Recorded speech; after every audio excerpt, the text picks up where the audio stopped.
कर लेते और देख लेते यहाँ पे 10th base paramedical diploma courses की काउंसलिंग के बारे में। तो आप सभी को पता है कि अदर जितने भी डिग्री या डिप्लोमा कोर्सेज है उनकी काउंसलिंग ऑलरेडी कंप्लीट हो चुकी है, और लास्ट में हमारा बीएससी नर्सिंग रह रहा था, उसकी भी काउंसलिंग जो है वो 21 को कंप्लीट होगी।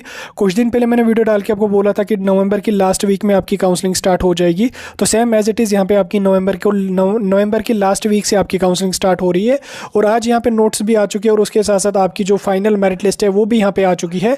इस वीडियो में मैं आपको सारा कुछ समझाऊंगा। स्क्रीन पे यहाँ पे आपको नोटिफिकेशन दिख रही होगी, डेट आपको 25 नवंबर 2023 यहाँ पे दिख रहा होगा।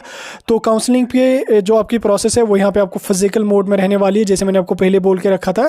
काउंसलिंग जो आपकी होगी राउंड 1 की वो 28 नवंबर से लेकर 5 दिसंबर तक यहाँ पे आपको चलने वाली है, यानी कि 7 दिन तक आपको जो है वो पहले राउंड की काउंसलिंग फिजिकल मोड में चलेगी बोपी ऑफिस श्रीनगर या बोपी ऑफिस जम्मू में।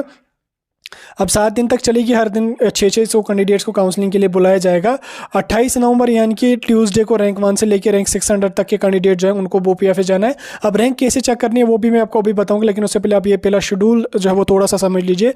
उसी तरह से 29 नवंबर को 601 से लेकर 1200 तक रैंक के जो कैंडिडेट्स हैं उनको काउंसलिंग के लिए जाना, और उसी तरह से 30 नवंबर को जो है वो 1201 से लेकर 1800 तक रैंक के जो कैंडिडेट्स हैं उनको जाना है, और 1 दिसंबर को यहाँ पे 1801 से लेकर 2300 रैंक तक के कैंडिडेट्स को जाना है। फिर चाहे आप ओपन मेरिट से या किसी रिजर्वेड कैटेगरी से, सबकी काउंसलिंग एक साथ यहाँ पे चलेगी, सेपरेट काउंसलिंग आपकी नहीं होगी।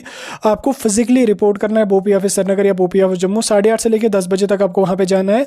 डॉक्यूमेंट्स में आपको डोमिसाइल सर्टिफिकेट, 10th की मार्कशीट और डेट ऑफ बर्थ सर्टिफिकेट लगेगी। रिजर्वेड कैटेगरी कोई है वो लगेगी। लद्दाख के जो कैंडिडेट्स हैं उनको ST के या STL यानी कि ST सर्टिफिकेट जो होती है वो as an domicile certificate treat की जाती है, और उसी तरह से वो आपको रिजर्वेड कैटेगरी भी मानी जाती है, तो वो यहाँ पे ले जा सकते हैं और काउंसलिंग अपनी यहाँ पे कर सकते हैं। अब यहाँ तक तो आपको समझ आ गया। अब आपको मेरिट लिस्ट कैसे चेक करनी है। मेरिट लिस्ट को डाउनलोड करने की मैंने डायरेक्ट आपको लिंक डिस्क्रिप्शन में दिया। आप जब इस काउंसलिंग की नोटिफिकेशन कोई डाउनलोड कर लोगे, इसमें ही इन्होंने मेरिट लिस्ट भी अटैच की है, आप उसको डाउनलोड कर सकते हैं।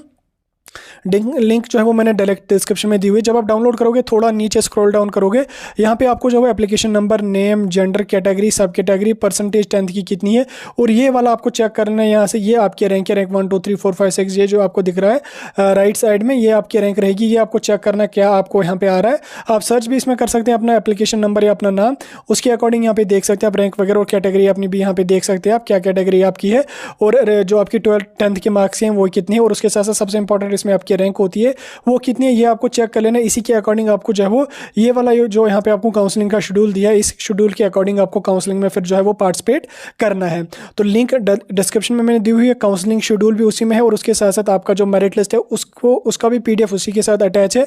आप डायरेक्ट वहाँ से उस पर क्लिक करके PDF को डाउनलोड कीजिए और अपना शेड्यूल चेक कीजिए। कोई डाउट होगा मुझे पूछ सकते हैं। बाकी काउंसलिंग का जो प्रोसेस रहेगा उस पर मैं डिटेल वीडियो डालूंगा। उसमें आपको 500 फी भी लगती है काउंसलिंग के टाइम, वहाँ पे आपको POS मशीन के जरिए पे करनी पड़ेगी। वो सारा कुछ मैं आपको समझाऊंगा। फिलहाल आपका 27 तारीख को सीट मैट्रिक्स भी आ जाएगा, वो भी मैं आपको समझाऊंगा। फिलहाल जो काउंसलिंग की नोटिफिकेशन थी वो मैंने आपको समझा दी। कोई डाउट होगा कमेंट सेक्शन में पूछ सकते हैं।